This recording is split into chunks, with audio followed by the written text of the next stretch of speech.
أعزائي الكرام، أعزائي الكرام، كل الديمقراطيات تاع أوروبا زادت في الجزائر. واه واه واه واه واه. الثورة الإسبانية كانت هنا. لا بصح كاينة. لا لا لا. الثورة اليونانية كانت هنا. يديروها.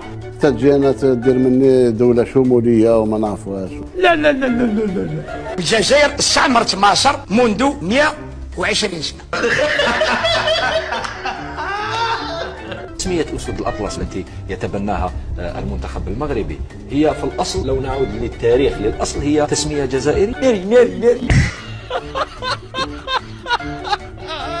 نحن كجزائريين نطالبوا حتى فرنسا ببرج ايفل لانه بني بحديد الونزا. الجزائر موجودة منذ 2,200,000 سنة. وعلى اللاعب هذا ميسي على حسب معلومات التوعية يقول لك الأصل تاعو جزائري. كاميرا واو أنا باشا واو أنا باشا.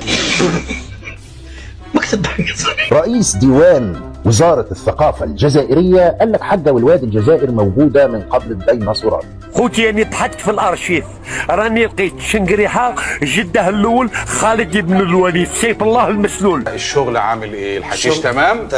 سي احنا الجزائريين اللي علمنا المشارقة اللغة العربية. الإنسان اللي دار البلازما الأول هو جزائري في فرنسا.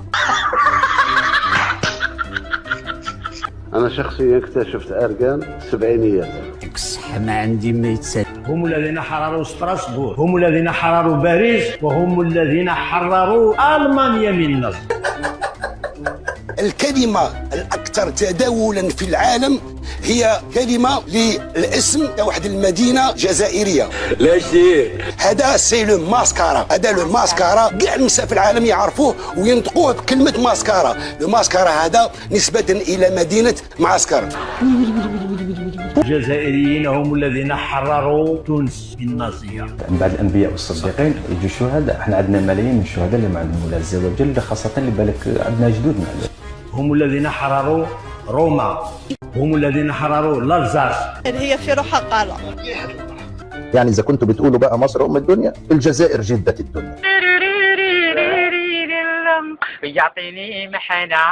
الإنسان الأول لو بخوميي أوم نشأ في هذا البلد لما دخلت مغارة إيجانجاوين. إن دولة البرازيل اسمها مشتق من قبيلة توجد في ولاية مصيلة. إن كبير مستشاري قائد ألمانيا دارفيوغر السيد أدولف هتلر لم يكن إلا جزائري من بلاد القبائل. منيتك الصورة تاع البوراق اللي مسميينه حائط المبكى، حائط البوراق، سمعوا ولا ما سمعوش به؟ حائط البوراق بن سيدي بومدين طلع علينا في حي المغاربة، حجرة والحجرة تاعنا. احنا وطنيين عندنا الغيرة، نروح نحرر السور نجيب الحيط.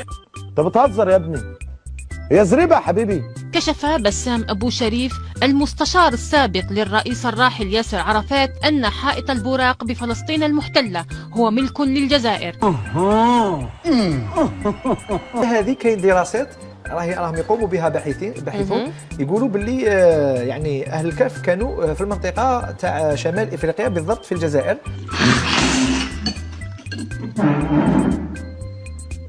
الدراسات بعدين تثبت انه اهل الكهف كان مكانهم بالجزائر او بشمال افريقيا. حكينا عندك الصح. وهنا صحراء الجزائر، وهذا هو الجبل. ولكن ما رمزية ذلك الجبل؟ إنه الجبل الذي رست عليه سفينة نوح بعد الطوفان. استغفر الله العظيم. وذكر في التوراة باسم أرارات، وفي القرآن الكريم باسم الجودي، وفي اللغة الأمازيغية لغة سكان الصحراء الجزائرية والجزائر عموما، والمعروفة بالتيفيناغ، يسمى الجبل بأدرار. كل الرسل جاءوا بدين الإسلام، وكل الرسل من ذرية نوح، ونوح من هذه الأرض المباركة. ومن أجل هذا نجد كل المقدسات وآثار الحضارة متجهة إلى هذا الجبل. فبعد نهاية الطوفان العظيم انتشرت ذرية نوح في الأرض انطلاقا من الصحراء الجزائرية، وخصوصا أن الدراسات الأثرية الحديثة أثبتت أن الجزائر هي أقدم مكان تواجد فيه البشر. الجزائري هو الذي أهدى هذا الوطن لرسول الله صلى الله عليه وسلم بعد استرجاع السيادة الوطنية.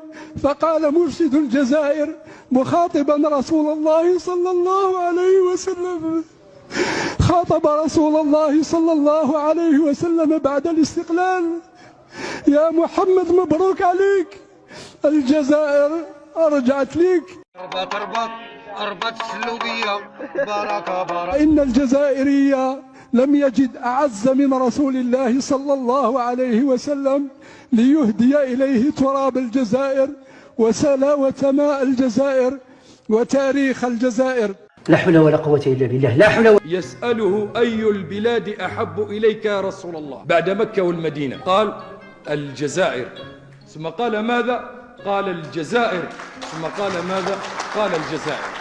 فالجزائر هي لكم. ودي أحشمك نقول هذه. هذه رسالة إلى جميع المسلمين في العالم. بسم الله ولنبدأ. إن مكة والمدينة المنورة في الجزائر.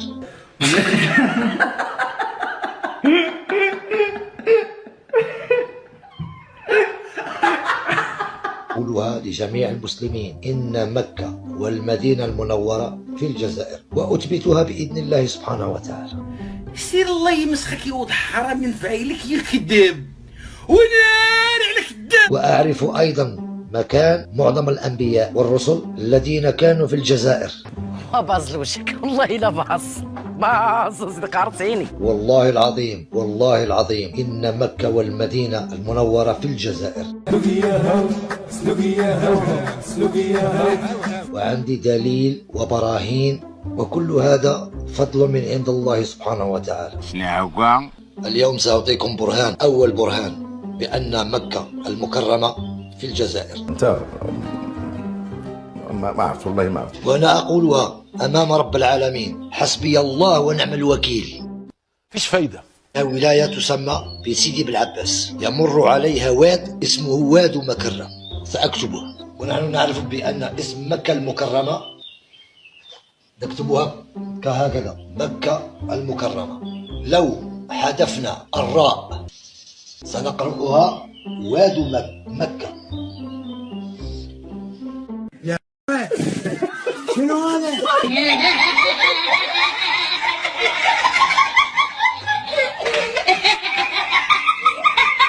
واد مكة. إذا حذفنا الراء، مكة المكرمة. الله أكبر عليك! إيه الحلاوة دي؟ إيه الحلاوة دي؟ وأنا أقولها أمام رب العالمين: حسبي الله ونعم الوكيل في الأوائل الذين حرفوا كلمة مكة إلى مكرة. بس حدي ما يسألك، أراك على بالك. وسرقوا الدين الإسلام من الجزائر وذهبوا به إلى الشرق الأوسط. تبارك الله تبارك الله تبارك الله. عندما سرقوا الدين الإسلام من الجزائر وذهبوا به إلى الشرق الأوسط، من هنا غفر الله سبحانه وتعالى عليه. ثقيل الراجل ده. لأن كل هذا هو الحق من عند الله سبحانه وتعالى. لا خلاص. لإعادة عزة الإسلام كما كانت في الجزائر.